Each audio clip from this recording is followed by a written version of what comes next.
Hello everyone, welcome to EduRatna. So today we are going to have a video, very interesting video as demanded by many of our aspirants on English pedagogy, right? So we are trying our level best to make it a video which will directly reach to the classroom as well as it will directly reach to the examination hall. And I hope you may have some questions from this MCQs, right? So these are the best MCQs of English pedagogy, and through this MCQs, we are going to discuss the concept as well, right? So let us move on. This video is all about the most expected English pedagogy questions in LTR examination, which is tomorrow, and it is for all the examination related to TGT or all the examination related to English pedagogy. So चलिए start करते हैं but before that I would again request you to watch the full video and share it to everyone who are preparing for such type of examinations. So let us start from the very first question. Which of the following does not come under speaking skill? Again, which of the following does not come under speaking skills? Stress, pause, syntax, intonation. Guys, I'm all again telling you that the questions which I have selected are very much expected in your examination. If you can answer this question, then you are fully prepared for English pedagogy. And these questions will move from simple to complex. First question is very simple, but as we move forward, the questions will be little bit higher, difficult. So just quickly answer me, which of the following does not come under speaking skill? Because in English we have speaking skills, writing skills, LSRW skills, listening, speaking, reading, and writing. So speaking is one of such skill. And which of the following does not come under speaking skill? Yes, answer quickly. Answer quickly so that we can discuss all the questions within a short period of time. Because tomorrow you are having examination, you need rest as well. Very good, Swayam Suddha. Very good, very good. Keep answering, guys. The way you answer shows how prepared you are. Very good, Avinash. बहुत अच्छे. So right answer is here syntax, right? Syntax. Because yes, Sunita, बहुत अच्छे. So syntax is a structure, right? Is a structure. It is not about speaking skill. Stress, pause, intonation we apply while we speak, but not syntax. We'll learn about it later on in the slides as well. So I'm not going to explain here only. Okay. So next question is, in which method of teaching English form is given importance than content? Read it very carefully. In which method of teaching English? I'm teaching English. So in method of teaching English, in which method of teaching English, form is given importance than your content? Content is not important. Form is important in teaching method, right? Teaching English. Grammar cum translation method, bilingual method, structural approach method, direct method. Now just tell me, in which method, which of the following method gives more emphasis on form rather than content? Here content is not important, form is important. And which is more important? Form is more important than content. Just tell me the right answer. Yes, be quick. If you do not know the answer, just let me know in the comment box. Sir, I don't know the answer, so that I will explain. I will not wait for the answers, right? So just let me know how many of you know the answer. Yes, these are very important questions. Form is given importance than the content. Content is not important. Prose, poetry, grammar, these are not important. Forms are important.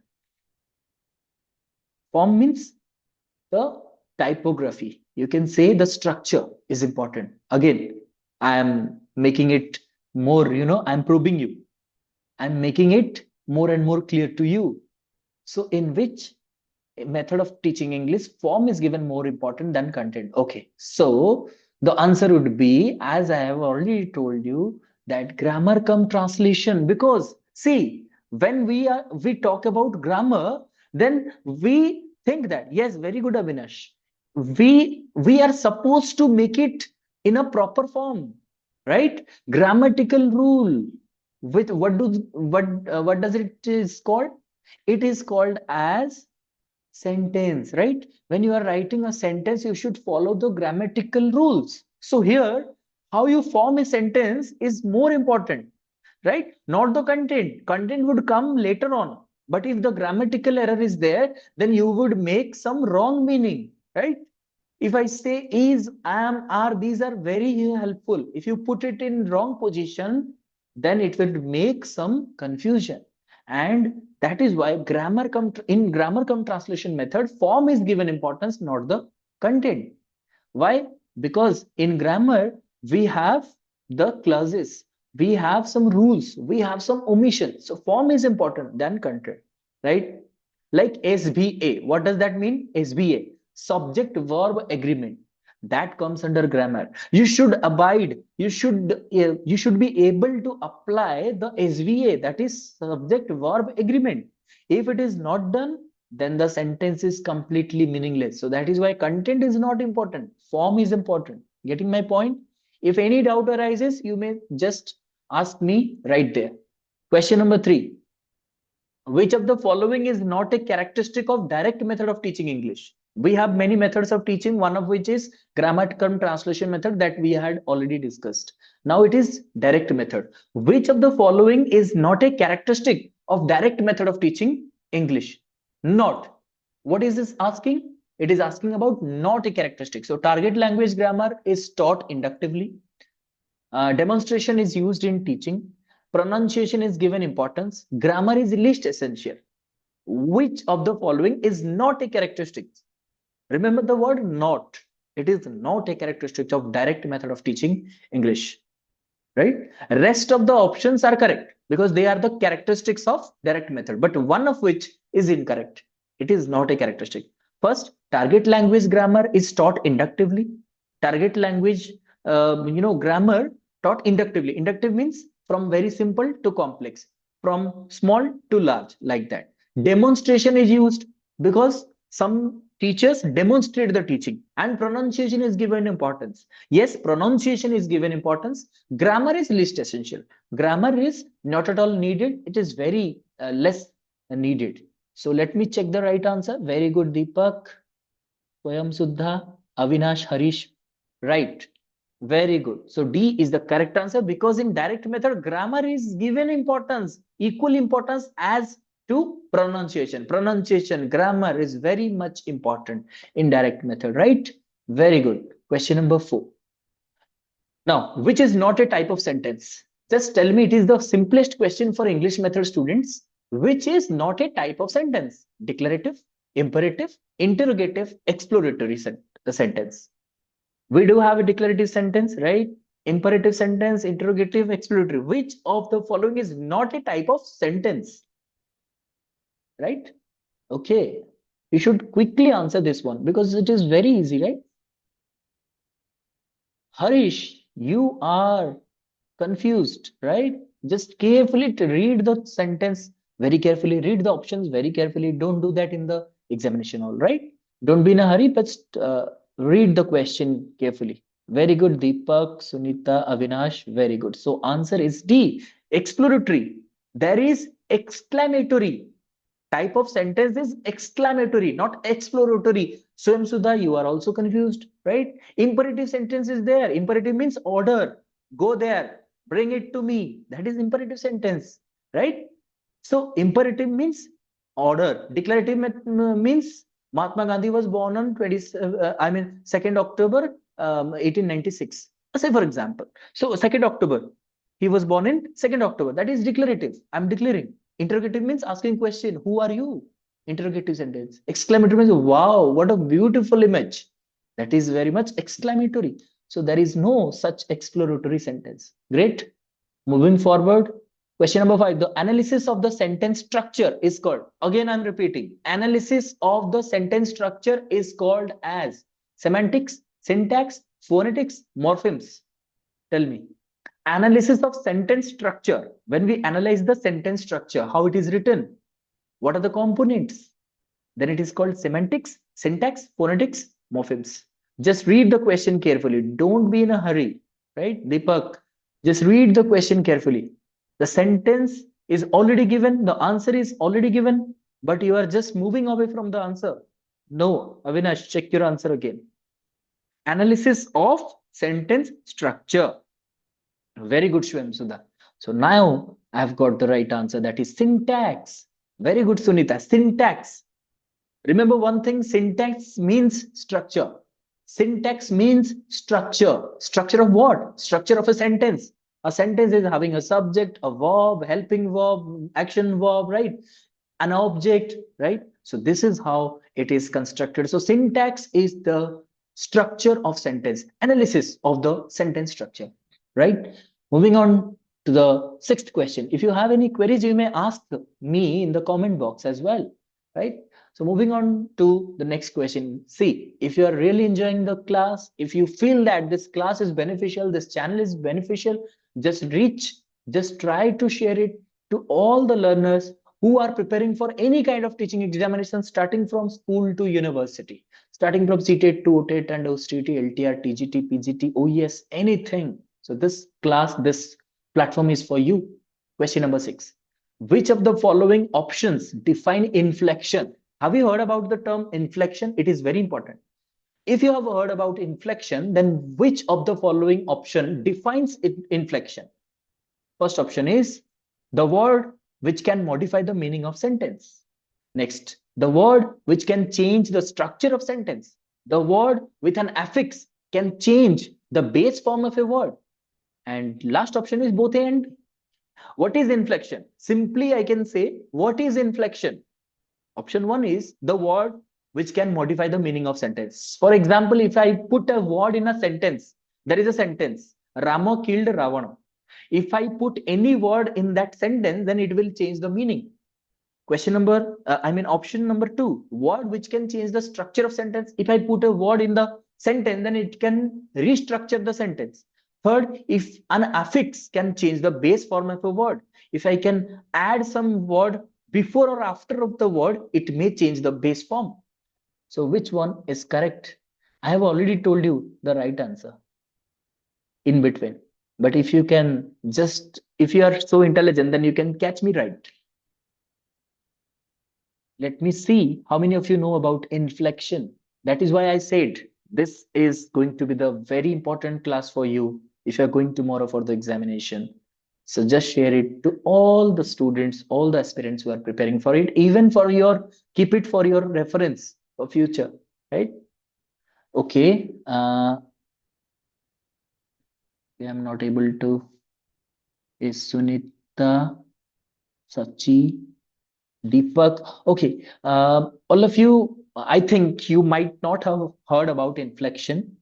Otherwise, yeah. So C is the correct answer. D is not the correct answer. Okay, let me tell you, because this is new for you, inflection.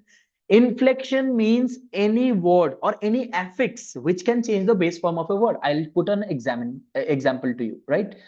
For example, comfortable, right? I'm writing comfortable. Is this a word or not? Comfortable. Is this a word or not? That means what? You are comfortable. It is good. When I put UN, that is prefix. It is a prefix. Now see the word uncomfortable. It has changed the word meaning. It has changed the base form of the word uncomfortable, right? So kind, I may write kind. If I say suffix is ness, kindness, right? If I say heart, if I put less, that is heartless, emotionless. So heartless, emotionless, right? Brainless. So if I put some suffix or prefix, affix means any suffix or prefix. If I put any affix or suffix, it can change the word. You could have, marked this word, inflection. Inflection means change. It will change. It will change? It will change the meaning of the word, in the form of the word. Are you getting my point?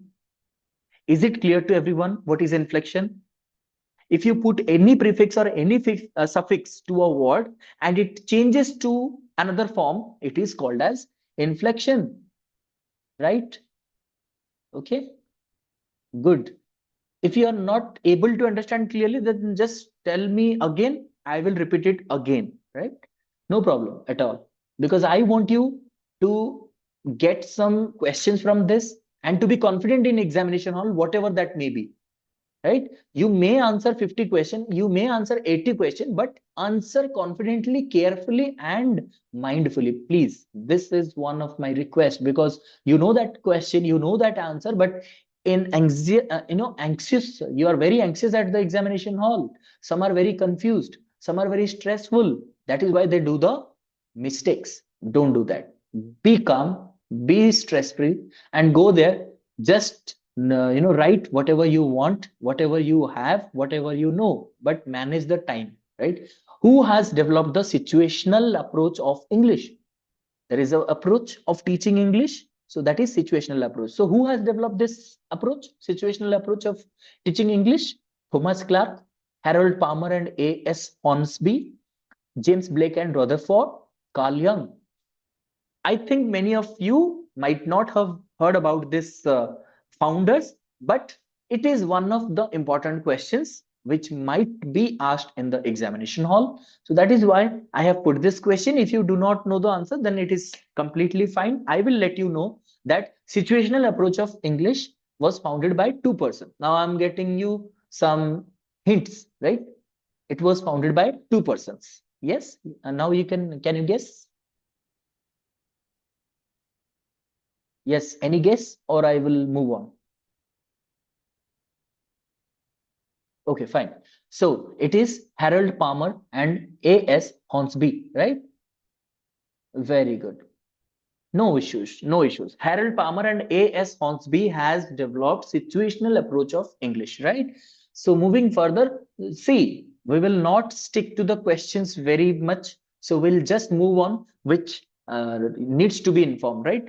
Just know what you need to know at the last moment, because at the last moment, you will not analyze your mind, right? You will just try to check your understanding or to know something more. Now, this one is very important. What is CLT in teaching English? CLT, control language teaching, communicative language teaching, communication language in teaching, communicated language in teaching. What is the full form of CLT? It is very much used in teaching English, right?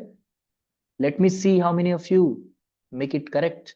Very good. I can see some of the correct response. Very good. Deepak, Sachi, Swayam Sudha. Very good, very good, very good. So this one you know very well. Okay. So communicative language teaching. So the teaching language through which you communicate. So this is very simple. CLT. Very good, Sunita. Moving on to the question number 9. That is okay. So there is again a mistake. Not a mistake. Actually, it is a technical glitch. As per MLE policy, what is MLE? Multilingual education policy, right? Multilingual education policy. Mother tongue is placed as.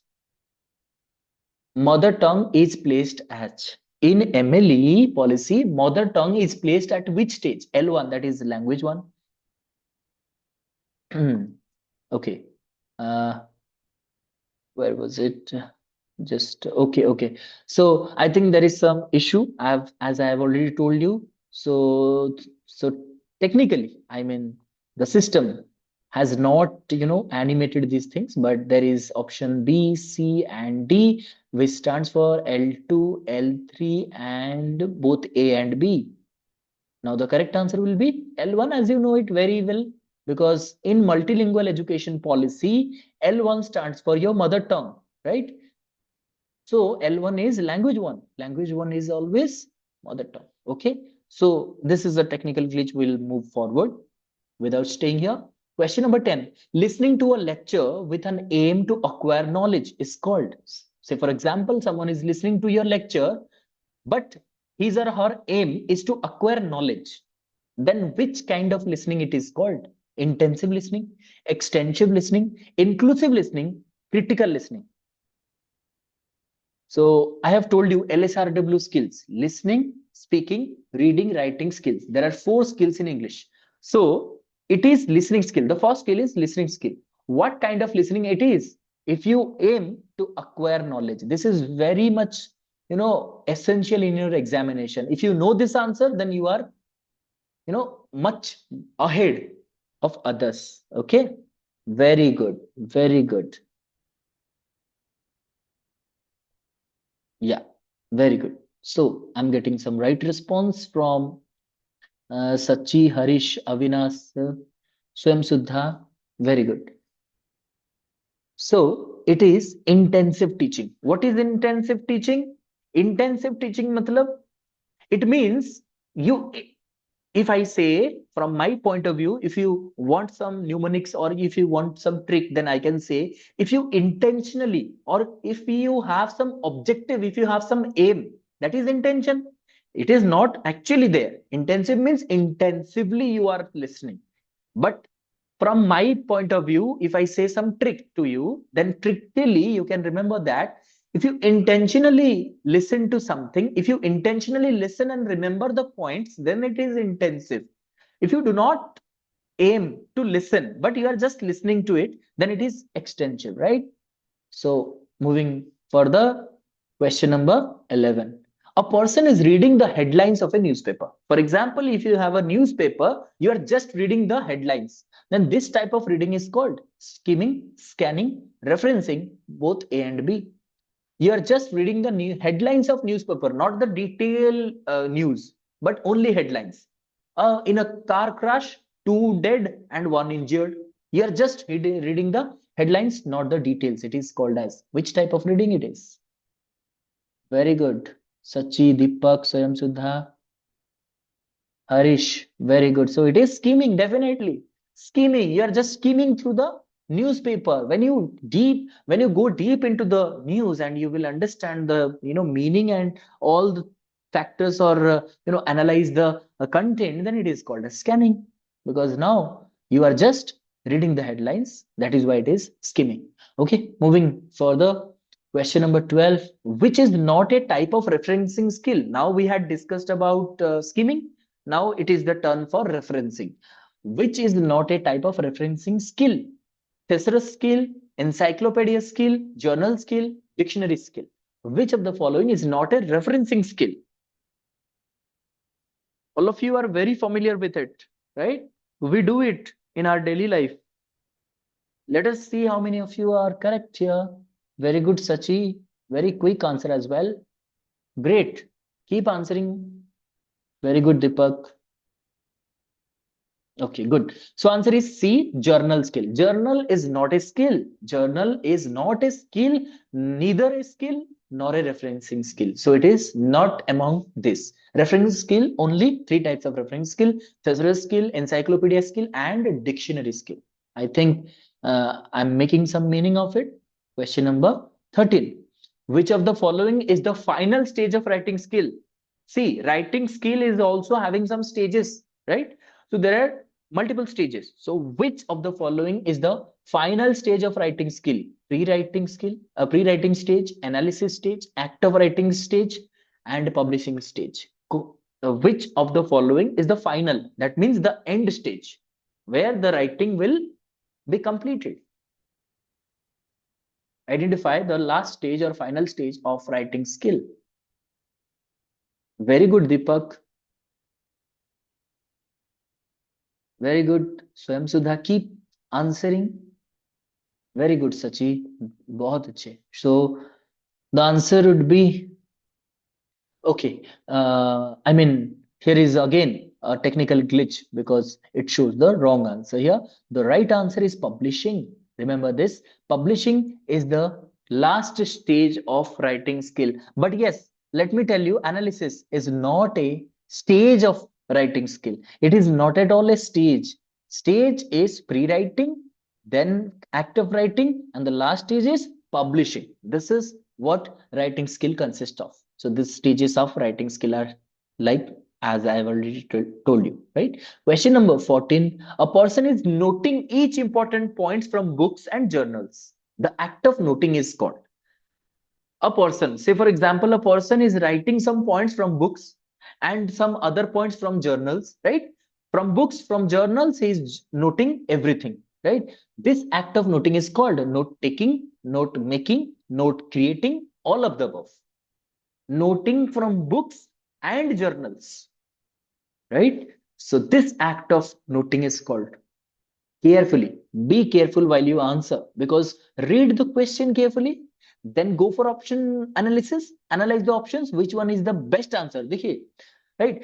Everything, option A, option B, option C, option D, all of which can be an answer, but you have to choose the best answer. It can be the answer, but choose the best answer.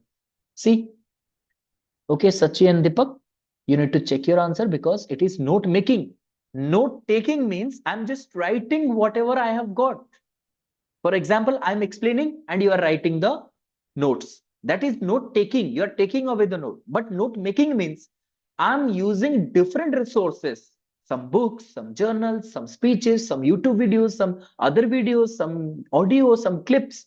I'm making meaning from, different perspectives, from different resources. I'm writing from books, I'm writing from journals, I'm writing from newspapers. Yes, it will be note making. Very good, Sachi. No matter you are correct or you are incorrect, but you are taking some learning. That is the motto of EduRatna, because you take some learning, it will help you in the examination. Okay, moving on to the 15th question. That is, the scientific study of sound is called. Very simple. The basic thing I'm asking here, the scientific study of sound is called morphemes, semantics, phonetics, intonation. Very easy question. Answer it correctly and we'll move further. Scientific study of sound. Very good, Deepak, Harish, Swayam Suddha. Very nice. Excellent. So answer is definitely phonetics. It is the scientific study of sound and pronunciation. Sound, how to create sound. So from sound, let us have another question. That is, how many sounds are there in English language? 16th question. Very simple. How many sounds are there in English language? 40, 41, 42, 44. Very quickly you have to answer because it is very simple. We know the types of sound. And again, sounds are again divided into what? Into what? Yes, just let me know in the comment box. Yeah, answer is definitely D. 44 sounds are there. Again, it is divided into two. What are they? Just let me know in the comment box. They are again divided into. Okay, no one is answering. Okay, vowel and consonant, definitely, right? Vowel and consonants. Okay, okay. So let us move on. I know that you know, but you are not willing to answer. Okay, so moving to question number 17. IPA stands for. You should also know this. IPA stands for International Phonetic Association, International Phonetic Alpha Codes, International Phonetic Alphabet, International Phonetic Alphanumerics. What is IPA? It might be one of such questions because you are from English pedagogy. So you might face this kind of question at any examination. It may be LTR, it may be TGT, PGT, whatever, right? Okay, IPA stands for. Yes, can anybody answer? If not, then we'll reveal the answer and we'll move on, right? This is a full form. There is no, guessing or thinking, because if you know, then you know. If you don't know, then you don't know, right? Don't take risk, because in examination you have negative marking. So don't do the questions which are not confident or you are very much underconfident. Okay. So moving on further, it is International Phonetic Alphabet. C is the correct answer, right? IPA stands for International Phonetic Alphabet. What it does? What is the function of IPA? IPA provides you the proper phonetics and their pronunciation. Proper phonetics and their pronunciation. There is a box, there is a chat provided by IPA. Okay. Moving on to further question number 18. A short rhyming. This is very interesting. A short rhyming poem with 14 lines is called. Short rhyming poem in which there are 14 lines. What it is called? Ode, sonnet, epic, ballad. Ode, sonnet, epic, ballad. I think you know all of this, right? But very interestingly, can anybody tell me what is ballad? Let me just check you. Ode, sonnet, epic, ballad. I will just help you out, right? So first let me know the right answer. Yes, very good, Swayam Sudha. Yes, sonnet, right? Sonnet. Remember this one. If A short rhyming poem consists of 14 lines. It is called sonnet. If it is, explaining the ups and the, the sequencing, and it is, explaining the heights, then it is ode. Epic, you know very well. Epics are there. But ballad is a rhyming poetry which can be sung. It has music in it, right? You can add music to it. It is a musical rhyme. It is called ballad. Getting my point? Now moving on to question number 19. When a teacher reads out loud in teaching English, for example, you are an English teacher, you are reading out loudly, you are reading the text loudly, then it is called as loud reading, model reading, loud pronunciation, extensive reading. What would be the right answer? A teacher reads out loud or reads aloud, जिसको आप कहते हो. So reads aloud in English. It is called as loud reading, model reading, loud pronunciation, extensive reading. Very good, Swayam Sudha, Deepak. Very good. So answer is model reading, because the teacher is a model and he or she gives the model reading to the students. Right? Okay. So the last question of the day is, a student is not able to pronounce a word properly. He or she is not able to pronounce, say for example, disproportionate. He is not able to pronounce the word. It is called dyslexia, dysphasia, dyscalculia, ADHD. A student is not able to pronounce a single word. For example, in a specific word, he or she is facing problem. It is not able to pronounce the word accurately. Then it is called dyslexia, dysphasia, dyscalculia, ADHD. Can anybody tell me? Pronunciation, right? Okay, very good, Swayam Sudha. Pragya, check your answer again. If the person is not able to pronounce a word, see, I have not read here. I have not written here like reading problem. Reading. I'm not including reading problem. I'm telling you pronouncing a specific word. Say, for example, I'll tell that tsunami, right? Tsunami. I'll write tsunami and will tell him to read the word. Say, for example, I'll just write biotechnology or accreditation. I will write and I will tell him to just read out the word, but he will be not able to read perfectly, right? So this will be called as what? Very good, Swayam Sudha. It is dysphasia, or it is called aphasia. So I think this class, adds some, salt and pepper to your preparation and will definitely help you tomorrow in your examination as well as in future. So thank you all for watching the class, for staying tuned to this channel. All the best for your examination. Join us, subscribe the channel and join our, Telegram link for more free classes on TGT, PGT, lecturer, net, SSB, OPSC, OES and everything, because we provide all this class free together. So if you want to learn more and more, if this class is beneficial to you, just do us a favor, just subscribe to this channel and just share with all the aspirants who are preparing for you. So thank you all. Have a good night. If you have any queries, you may ask now.